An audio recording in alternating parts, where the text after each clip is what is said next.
what I want to ask you next is kind of what do you think happens as a next step for North Carolina and how they feel this need on the roster?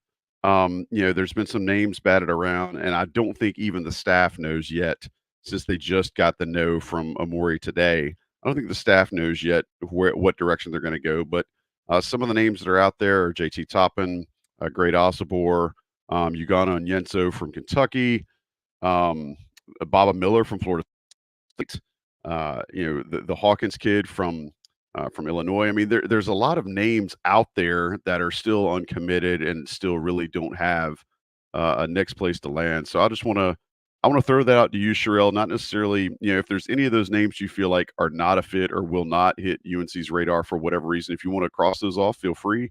But what do you think North Carolina's staff is going to do next now that they've kind of been dealt a blow with this whiff on their last one? Would probably prefer not to get into individual names, just because it could be a situation where they do call them and behind the scenes it didn't work out and we never hear about it. Or it could Mm, be a situation where next weekend we're talking about, player X has decided to visit. So um, we'll see, I would say, on some of the players that you named. I think right now it's probably the first time where they're like really, and maybe they did it today, this morning when they found out, mhm. or I don't know, where they just kind of say, okay, let's reevaluate the goals. We're midway through portal season. There's still lots of time for guys to pull out the drafts. Like they're working their contacts. They're talking to coaches. They're figuring out who's there, who might fit, and then they're going down their list and probably having a discussion about them. Having a film study with them. Doing their due diligence to see if they think it's someone who would fit.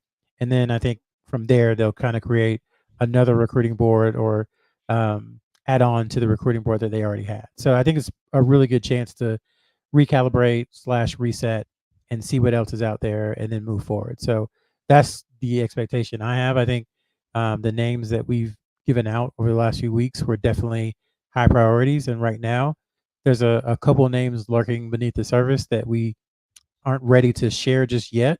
But I think those names will start to come out soon, and then it'll be off and trying to get guys on visits and seeing where it goes from there. So to me, it's a chance to pause, reset, recalibrate, and then move forward. I think that's what they're doing today, or tomorrow or Tuesday.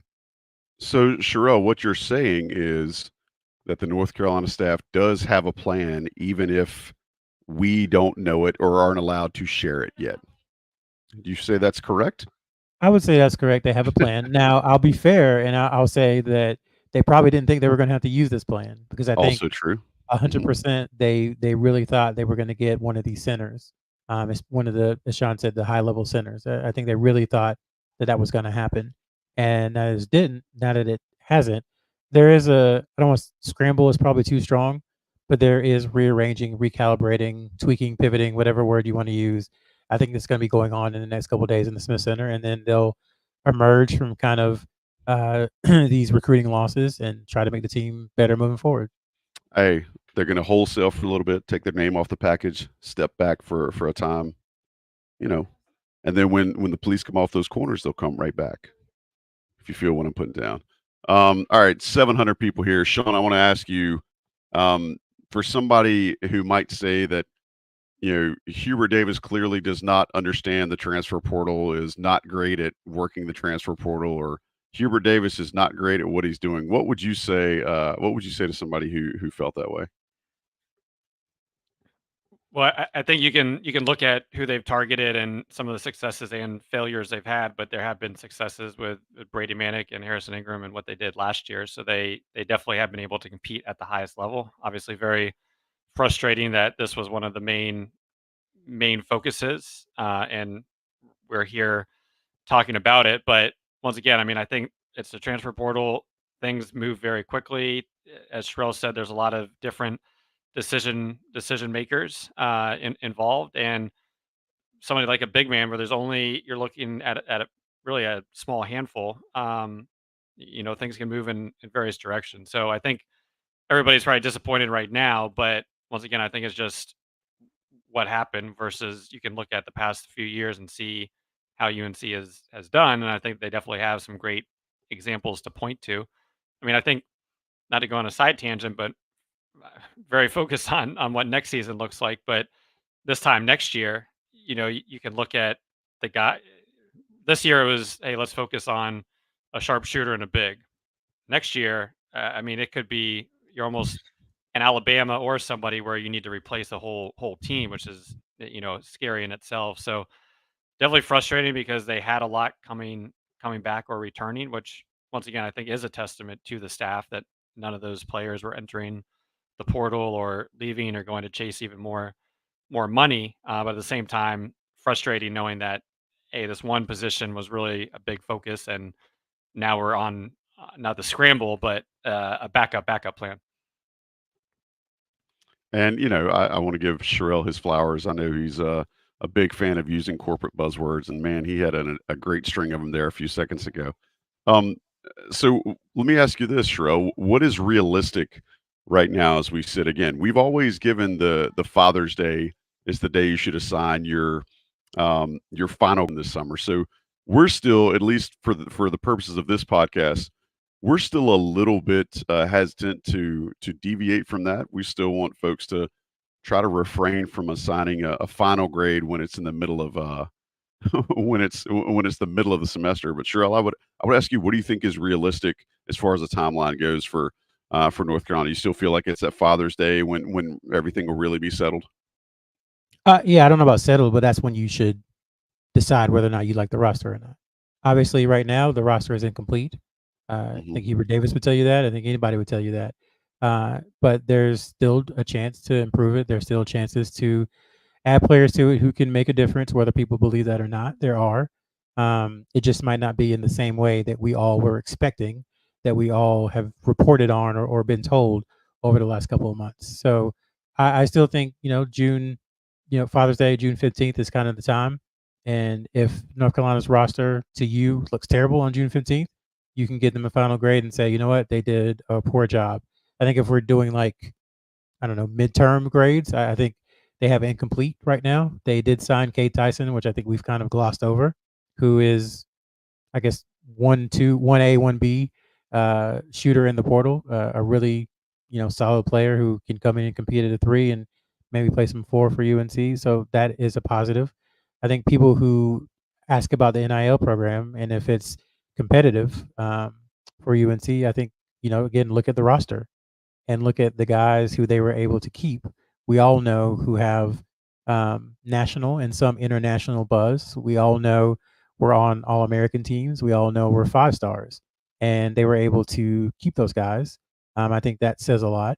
And then I think you just have to kind of see what's, again, they just have to recalibrate, reset, and see what's out there. But I would say it is very fair to be disappointed and to say they have failed to meet their objectives thus far, because it's true, because they made it clear, their actions, their words, everything made it clear they wanted a impact five and they haven't gotten it yet. So we'll see where things stand in a month. And if, again, like I said, if you think it's a terrible roster, I think you can say so with confidence then. You might still be wrong then, but you can say so with some confidence because it'll be close to final. So that we don't gloss over how Kade Tyson might fit in. Sean, I want to ask you, what does a player like that bring to this roster, and could that actually alleviate some of the pressure in needing to have a marquee player at the five position? I don't know. I mean, in terms of, I don't know how much it alleviates it, but at the same time, if we were looking at a complete roster, there are some certain question marks in terms of outside shooting from a Cadeau and Trimble and what happened last year. Obviously, you have RJ, but I think we always talk about shooting, and he definitely brings that. I think for him there will be a level of adjustment going from the Belmont level up to the UNC level and that size and athleticism. But if he's getting open looks, he can certainly knock them down. But once again, for him, I think there will be that level of or that time period that is needed. But once again, I think from what UNC hasn't had in that athleticism and just uh, you know excitement from both Ian Jackson and Drake Powell. I think we should not gloss over what that recruiting class is, and once again, I think it's better having some experience around it with a Trimble and with an RJ, where they can still have the growing pains. But you look at those really three positions. I'm throwing Cadeau in there with the experience, and I think that in itself is extremely exciting. But once again, there is that black hole that's open. But in terms of Kade Tyson, I think the size and the shooting definitely will alleviate some issues that maybe they saw this year, but it doesn't fix that five position defensively. And same thing with what Cormac Ryan brought from a defensive perspective. I think that's also a question mark on who could be, once again, say a guy like Mark Sears comes back, who's guarding him for 30 plus minutes, and I don't think it's Kade Tyson. So